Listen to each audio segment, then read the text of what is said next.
The sky is a sickly, hand-painted orange, streaked with dark, oily clouds. The wind howls, kicking up gray ash. This isn't just a desert, it's a graveyard of the world. A flock of ravens with feathers like shards of obsidian circle a pile of animal carcasses. They are fighting over a milky, bloated eyeball snatched from a dead cow. One raven snaps its beak, and the eyeball slips. We follow it in slow motion as it falls. It hits the cracked, bone-dry earth with a sickening squelch, rolling through the dust until it stops in the center of a dried puddle of black blood.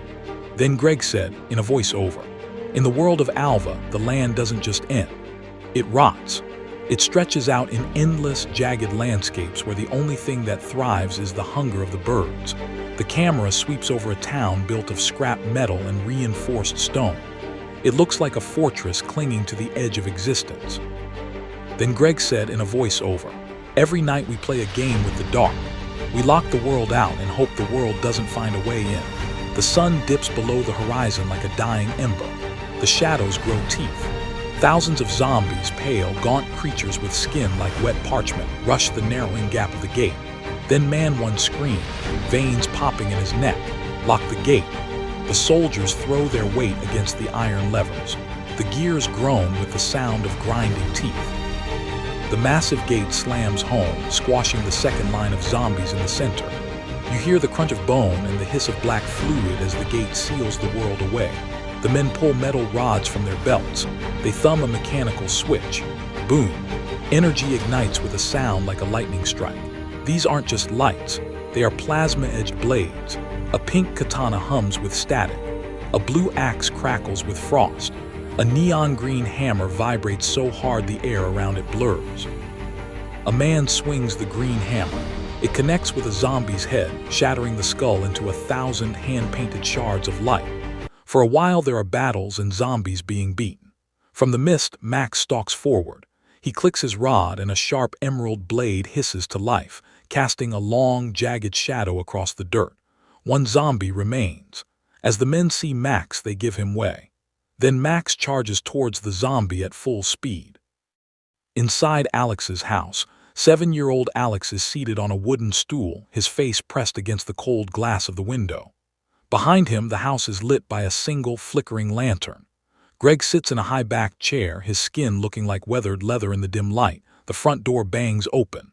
Max enters, his chest heaving, reeking of ozone and sweat. He locks the door with a heavy iron bar that echoes like a gunshot. Then everyone said together, "Good evening." Then Max said coldly, "Evening."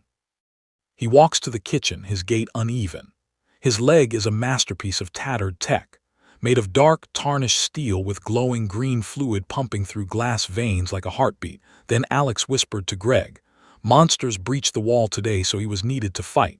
Then Lilia called out, "Everyone dinner." They sit in an organized, practiced silence. The only sound is the mechanical whine of Max's leg. Then Greg said, "Those nasty monsters are already out." Then Alex replied, "Hum. And there's no escape except indoors." Then Greg said, "And who told you?" "You don't know of paradise, boy." Then Alex asked, "What?" Then Greg said, "Paradise." Then Alex asked, "What's that?" Then Max said, "Alex." Then Alex said, "What? Can I be curious?" Then Greg said, "Paradise is a city." The others sigh. The sound of chair legs scraping against the floor like bone on stone. They walk away, claiming the stairs together. The scene fades into Grandpa's imagination, showing a bright, moon-drenched sky. The dark clouds part, revealing a majestic landscape. Then Greg said, in a voice-over, "It's a place of wonder." More than 500 years ago, a king had once sought where he would hide his family due to constant monster attacks. We see a king embracing his wife in their grand, opulent castle.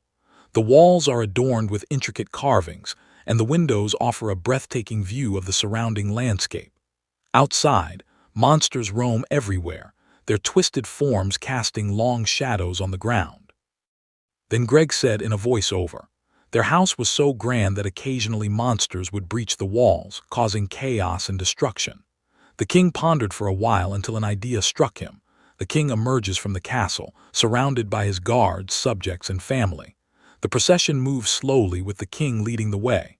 The camera pans out, showing the vast number of people leaving the city. Then Greg said, in a voice-over, He set out with all his people to build a city known as Paradise. Their journey was arduous as they traversed forests and deserts. We see the king and his people walking through the desert, their footprints sinking into the scorching sand. The sun beats down relentlessly and the air shimmers with heat. The scene shifts to a dense forest, where trees tower above, their branches tangled in a canopy of green.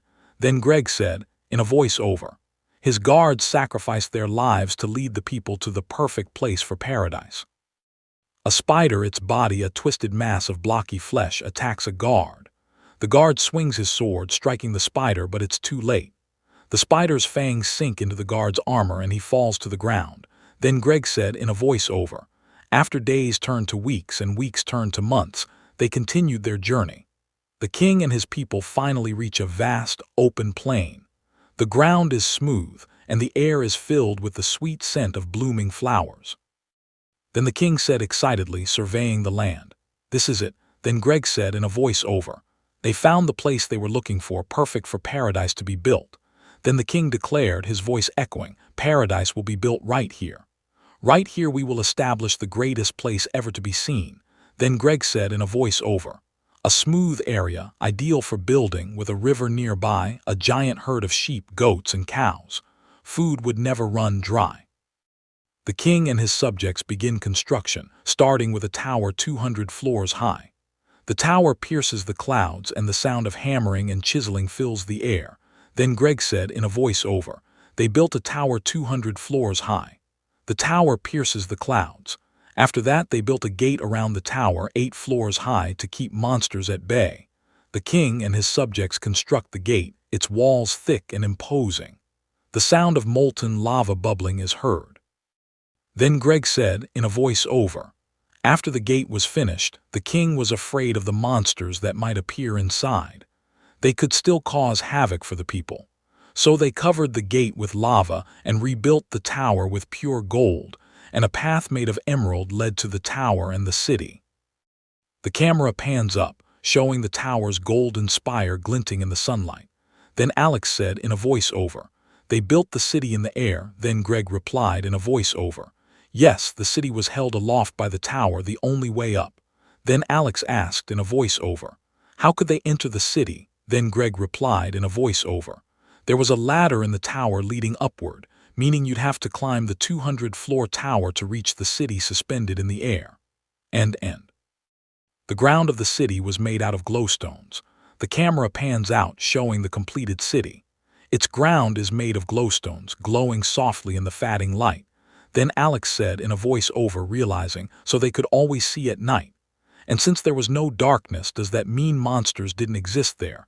Then Greg replied in a voice-over, "Yep. And the city was as big as 300 times our village." Then Alex said in a voice-over, amazed, "Whoa." Then Greg said in a voice-over, "Yes, it was that big. They built houses, established trees, and their civilization flourished. They could stand on the city's glowing stones, looking down at the monsters moving on the ground below, safe in their elevated sanctuary.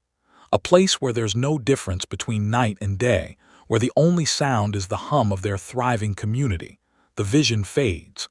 The room is cold and cramped again. Then Alex asked, "Grandpa, if a place like that exists, why don't we just go there?" Then Greg replied, "I'm already too old, my boy, I can't." Then Alex said, "Then I'll go there tomorrow." Then Greg replied, "And you're too young too, the monster's on the way, you'll have to take care of yourself." Then Alex asked, "Then when I grow up, I'll go there." "How do I go there, Grandpa?" Then Greg replied, "You just keep moving east from the village and eventually you'll meet it." Then Alex asked, "How do I know this place exists and it's not just a rumor?" Then Greg replied, "Well, there's only one way to find out, right?" Alex smiles. Then Alex whispered to himself, "But with all the monsters at night, I won't even survive before making it there." Greg stands up, his joints popping like dry twigs. He leans on his cane and moves toward the stairs. He turns around, raising his cane and hitting it against Alex's head as he said, "Your imagination is your limitation." He turns around, climbing upward once more. An alarm blares. A deep, brassy roar. Max rushes downstairs, his mechanical leg hissing with pressurized steam. He charges outside. Alex looks through the window. In the distance, Max is a whirlwind of emerald light, slaughtering skeletons and zombies. Max jumps in a superhuman leap, cleaving an orb in two as it erupts in a fountain of white sparks and blue oil. Alex watches, the green glow reflecting in his wide, hopeful eyes.